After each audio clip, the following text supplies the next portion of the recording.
يلعب كرة إلى سافيج.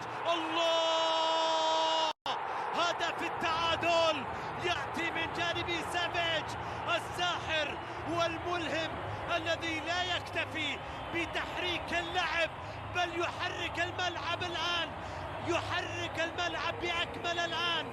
الكرة التي يتحرك بها سافيج هي تحرك الملعب وتحرك المدرجات.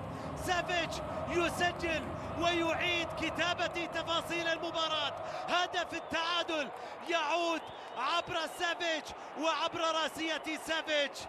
الكرة يسجل معها سافيج هدف التعادل في صالح الهلال. الهلال يسجل التعادل في المباراة عبر راسية سافيج.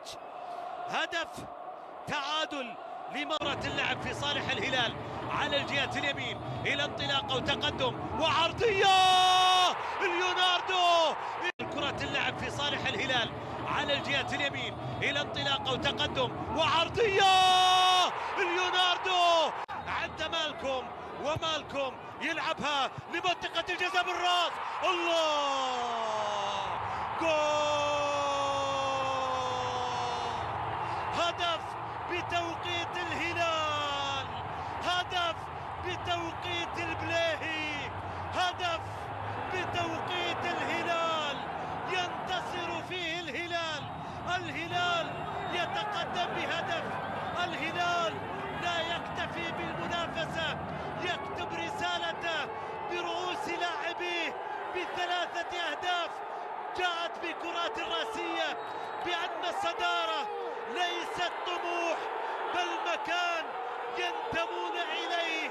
البلاهي يسجل الهدف على طريقته، والهلال يسجل هدف بأوقاته.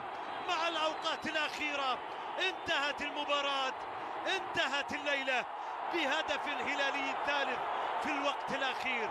الهلال يكسب 3 نقاط ويقلص الفارق بينه وبين المتصدر. عشنا وإياكم أيها الأعزاء مباراة في غاية الجنون وفي غاية الإثارة، اختارت أن تكون نهايتها في هذا الشكل وبهذا المستوى من الإثارة. شكرا لحضراتكم على طيب المتابعة، نلتقيكم إن شاء الله عند مواعيد لاحقة. لكم تحياتي.